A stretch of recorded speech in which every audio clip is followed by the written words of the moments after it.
பார்த்தீங்கன்னாக்க, இன்ன ஒரு 2 நாளைக்கு முன்னாடிலேருந்து மிகப்பெரிய ஒரு நியூஸ் வந்து வெளியாகி போயிட்டு இருக்கு. அது என்ன மாரி நியூஸ்னாக்க, நம்ம இந்தியாவுக்கு வந்து ஒரு 2 மாசத்துக்கு முன்னாடியே வந்து சைனாவிலிருந்து ஒரு ரகசிய லெட்டர் வந்தது. ஸோ இந்த லெட்டர் தான் வந்து இப்ப நம்ம மோடி வந்து அதாவது சைனா போறதுக்கான ஒரு தொடக்க முனையா கூட இருக்கலாம் அப்படிங்கிறாங்க. ஸோ இது என்ன மாரி கடிதம் வந்து வந்தது? ஸோ இது யாருக்கு போணுச்சு? அப்படிங்கிறதெல்லாம் வந்து வாங்க பார்க்கலாம். அது மட்டும் இல்லாம பார்த்தீங்கன்னாக்க, இந்த கடிதம் வந்தத வந்து யாரு வந்து உறுதிப்படுத்தியிருக்காங்கனாக்க, ஜெர்மன் நாளிதழும், இல்லாம வந்து பார்த்தீங்கன்னா, ஜப்பான் நாளிதழும் வந்து இத வந்து வெளியிட்டிருக்காங்க அப்படிங்கிறாங்க. ஸோ அது மட்டும் இல்லாம, இதுக்கு முன்னாடி கடந்த 25 ஆண்டுகளா வந்து சைனாவும், இந்தியாவும் ஒண்ணு சேர்ந்துறக்கூடாது. ஸோ இவங்க வந்து எப்போதுமே வந்து தனித்தனியா தான் இருக்கணும். ஒண்ணு சேர்ந்தாக்க வந்து நம்ம வந்து ஒரு வல்லரசு நாடா இருக்க முடியாது அப்படின்னு நினைச்சுக்கிட்டு இருந்த அமெரிக்காவுக்கு மிகப்பெரிய ஒரு அடிய குடுத்திருக்கு இந்த கடிதம். ஸோ இந்த கடிதத்துல அப்படி என்னதான் எழுதியிருந்துச்சு? ஏன் வந்து அமெரிக்காவுல கூட இத பத்தி கேட்கும்போது அவங்க வந்து வந்திருக்கு, வரல எதுவுமே சொல்லாம வந்து பத்திரிகையாளர் முன்னாடி வந்து பேசாம போனதும் இருக்கட்டும். ஸோ வாங்க ஒவ்வொரு இதையும் வந்து ஒன் பை ஒன்னா பார்ப்போம். நான் நாங்க ஆனந்த் பாலா. வாங்க வீடியோக்குள்ள போலாம். ஸோ அதாவது இந்த கடிதம் வந்து பார்த்தீங்கன்னா, மார்ச் மாசமே வந்துருச்சு அப்படிங்கிறாங்க. இந்த மார்ச் மாசமே வந்து இது வந்து டைரக்ட்டா யாருக்கு போயிருக்குனாக்க, நம்ம குடியரசுத் தலைவருக்கு தான் போயிருக்கு. இந்த குடியரசுத் தலைவருக்கு போனது வந்து பார்த்தீங்கன்னாக்கா, இமிடியேட்டா வந்து மோடிக்கு வந்து இத பத்தி வந்து இன்ஃபார்ம் பண்ணியிருந்திருக்காங்க. இன்ஃபார்ம் பண்ண உடனே இது டைரக்ட்டா அவருக்கும் போயிட்டு இத பத்தி வந்து அவங்க டிஸ்கஸ் பண்ணியிருக்காங்க. இது வந்து பார்த்தீங்கன்னா, இந்த க க வந்தது நான் என்ன ரீசன்னாக்க, அந்த டயத்துல தான் வந்து ட்ரம்ப் வந்து சைனாவுக்கு வந்து டேரிஃப் வந்து போட்டுட்டு இருந்தாங்க. அந்த டேரிஃப் வந்து ச ட்ரம்ப் வந்து பார்த்தீங்கன்னாக்கா 145% டாரிஃப் போடுறதா இருக்கட்டும். இவங்க அதுக்கு தகுந்தாப்புல 135% டாரிஃப் போடுறதா இருக்கட்டும். இவங்களுக்குள்ள வந்து இந்த மாரி டாரிஃப் போயிட்டு இருந்துச்சு. ஸோ அந்த டயத்துல தான் வந்து இவங்க வந்து இந்த கடிதத்த வந்து அனுப்பியிருக்காங்க.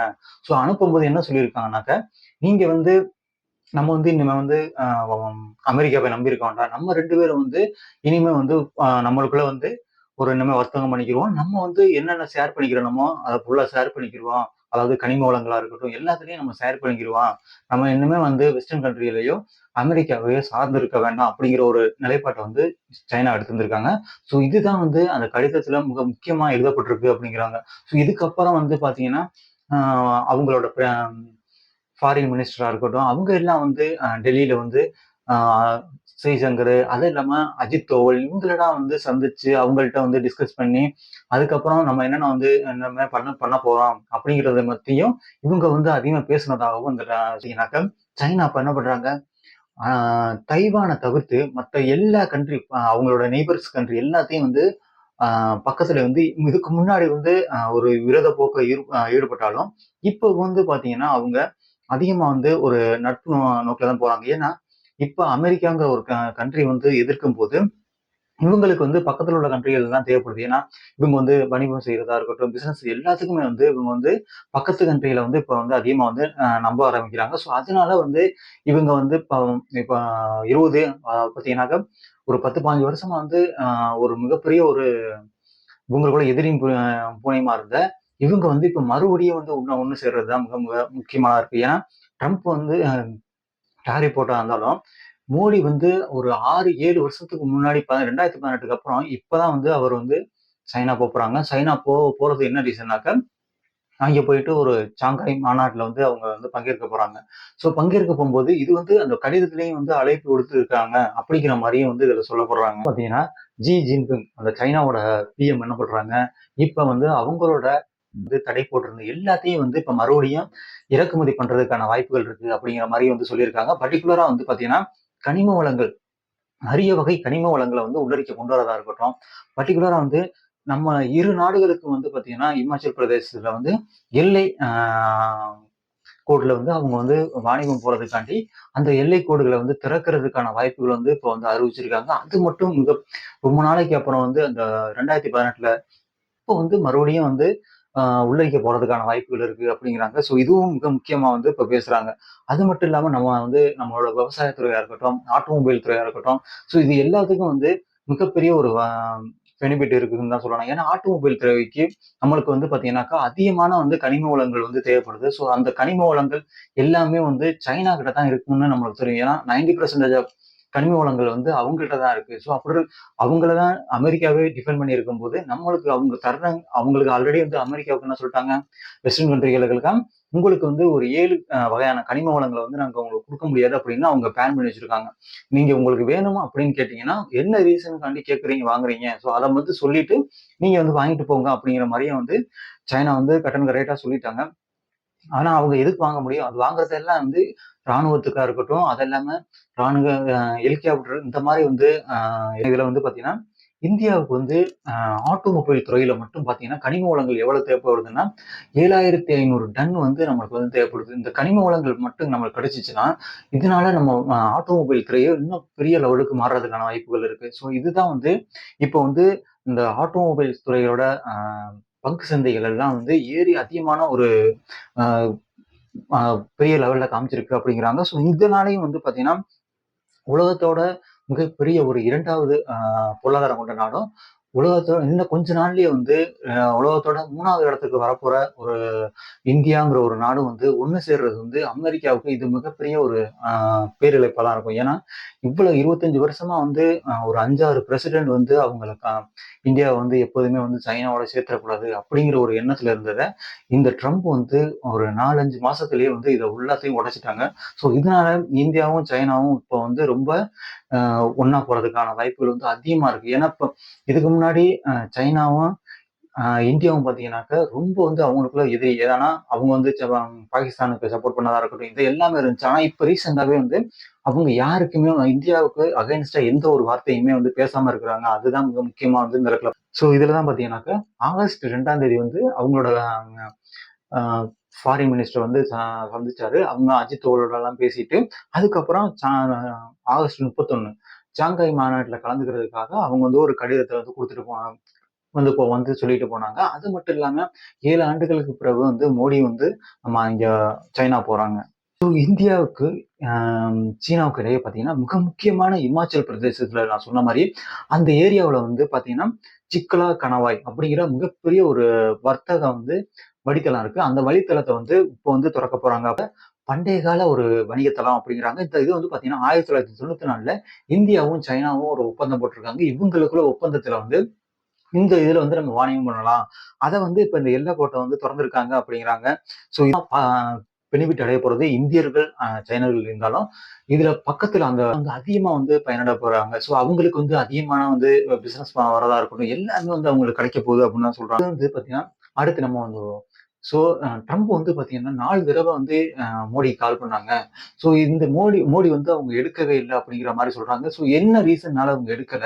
இவரு சொல்றது உண்மையா? பொய்யா? அப்படிங்கிறத வந்து இப்போ வந்து பார்த்தீங்கன்னா, ஒரு அ அல்ஜிமீன் அப்படிங்கிற ஒரு நாளிதழ் வந்து வெளியிட்டிருக்காங்க. ஜெர்மன் நாளிதழ். அவங்க வெளியிட்டதுல பார்த்தீங்கன்னா, 4 முறை வந்து ட்ரம்ப் வந்து கால் பண்ணதா இருக்கட்டும்.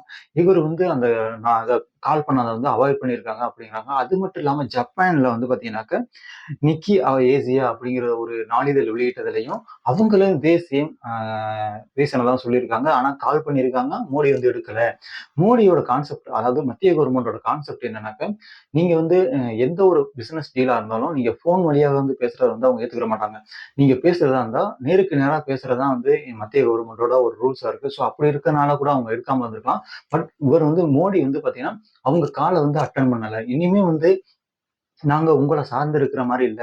நாங்க ஒரே ஸ்டாண்டா தான் இருக்கிறோம். நாங்க இதுக்கு முன்னாடி உன்னைய நம்பி இருந்தோம். ஆனா நீங்க வந்து என்னைய வந்து எங்கள வந்து பார்த்தீங்கன்னாக்க, அ 25% அதுக்கப்புறம் 50% ஒரு ஆயில் வாங்குறதுங்கிறதுக்காண்டி எங்கள மேல வந்து இவ்ளோ டாரிஃப் வந்து போடுறீங்க.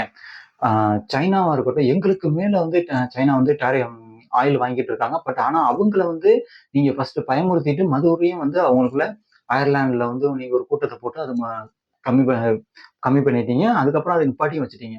பட் எங்கள வந்து நீங்க இப்ப ரொம்ப டார்ச்சர் பண்றீங்க. ஸோ அதனால நாங்க உங்களுக்கு வந்து கண்டிப்பா வந்து பணிஞ்சு போறதில்ல. இனிமே நாங்க தான் வந்து நான் வேற லெவல்ல வந்து பிசினஸ் பண்ணிக்கிறோம் அப்படிங்கிற மாரி இந்தியா வந்து சொல்ட்டாங்க. இனி நம்மளுக்கு வந்து நம்மளோட இம்போர்ட், எக்ஸ்போர்ட் எல்லாமே வந்து அதர் கண்ட்ரிகளோட தான் இருக்கும் அப்படிங்கிற மாரியும் வந்து இந்தியா ஒரு ஸ்டாண்ட்ல எடுத்திருக்கதா ஒரு நினைப்பாட்டினேன். அப்படிங்கிறது அடிக்கடி வந்து ஒரு ட்ரம்ப் சொல்றதையும் வந்து இந்தியாவுக்கு வந்து மிகப்பெரிய எரிச்சலா இருக்கு. ஸோ அதனால கூட வந்து இந்தியா வந்து இந்த மாரி கால் எடுக்காம இருந்திருக்கலாம். அது அப்படியே அதை தவிர்த்திருக்கலாம் அப்படிங்கிற மாரியும் வந்து இந்த இடத்துல இவ்வளவுதான் இருந்தாலும் இந்தியா வந்து பாத்தீங்கன்னா இப்போ வந்து ஒரு மிகப்பெரிய ஒரு பொருளாதார நாடா வளர்ந்துகிட்டு இருக்கு. வளர்ந்துகிட்டு இருந்தாலும் இப்ப இருக்கிற நம்ம ராணுவ பலமா இருக்கட்டும், நம்ம பொருளாதாரமா இருக்கட்டும், நம்ம மக்கள் தொகை மிகப்பெரிய வந்து வேர்ல்டுலயே வந்து நம்பர் 1 140 கோடி மக்கள கொண்ட ஒரு இந்தியா வந்து நம்ம வந்து மிகப்பெரிய ஒரு சந்தை. அப்படி இருக்கும்போது இவங்க வந்து அதிகமா வந்து நம்ம மேல டாரிஃப் போடுறதா இருக்கட்டும், எல்லாம் அங்க வந்து பாத்தீங்கன்னா, ஒவ்வொரு வாரம் வந்து அந்த அமெரிக்காவிலேயே வந்து புலம்ப ஆரம்பிச்சுட்டாங்க. நீங்க எப்படி வந்து இவங்கள விட்டுட்டீங்க? மிகப்பெரிய நம்மளுக்கு தேவையான நீங்க வந்து சைனாங்கிறத வந்து நம்பவே கூடாது. நீங்க வந்து இப்ப இந்தியாவ வந்து நம்புறீங்கன்னா, அ அது கண்டிப்பா நம்மளுக்கு ஒரு நல்லதா இருக்கும். இவ்வளவு நாள் நம்ம கட்டி கால் அத மெயின்டெயின் பண்ணிக்கிட்டு இருந்த இந்தியா, அமெரிக்காங்கிற உறவ வந்து நீங்க வந்து ரொம்ப கொலாப்ஸ் பண்ணிட்டீங்க. இதனால நம்ம வந்து மிகப்பெரிய ஒரு பேரிழப்ப சந்திக்க நேரிடும் அப்படிங்கிற மாரி அவங்களோட எக்ஸ்பர்ட்லாம் வந்து இப்ப சொல்ல ஆரம்பிச்சுட்டாங்க. ஸோ இதுதான் மிகப்பெரிய ஒரு அடியா இருக்கு. எப்படியா இருந்தாலும் நம்மளுக்கு 50%ங்கும்போது நம்மளுக்கு நம்மளோட இங்கேருந்து இப்ப இந்தியாவுலருந்து பார்த்தீங்கன்னா, நம்மளோட பொருள் அங்கே போகுது. அங்கே போம்போது அ டாக்ஸ் அதிகமா இருக்கா? டாக்ஸ் அதிகமா இருந்தா, அங்கே நம்மளோட பொருள வந்து வாங்க மாட்டான். ஏன்னா, நம்மளோட பொருள் வந்து இங்க இருந்து ஒரு $10 போகுதுன்னா, அங்கே போகும்போது அது $50 கூட மாறும். ஸோ அவங்க என்ன பண்ணுவாங்க, அங்கே எது கம்மியா வருது, ஒரு பங்களாதேஷோட டீ ஷர்ட் வந்து கம்மியா வருதா, அங்கே வந்து இப்ப $50 உள்ளது, இவங்களது வந்து $11 உள்ளதுன்னா, $11 உள்ளதான் வந்து அவங்க வாங்குவாங்க. ஸோ அப்படி இருக்கும்போது நம்மளோட டீ ஷர்ட் எதுவுமே விக்காது.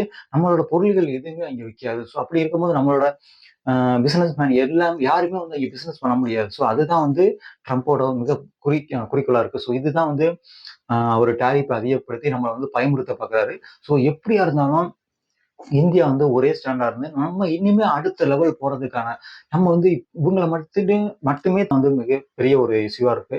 ஸோ எப்படியா இருந்தாலும் இந்தியா வந்து நம்ம அடுத்தடுத்து நம்ம வந்து பிசினஸ் பண்ணி, நம்ம வந்து மிகப்பெரிய ஒரு கண்ட்ரியா மாறணும். அதுதான் நம்மளோட ஒரு மிகப்பெரிய அ எண்ணமா இருக்கு. பார்க்கலாம். அடுத்த வீடியோல பார்க்கலாம். நான் உங்க ஆனந்த் பாலா. வணக்கம்.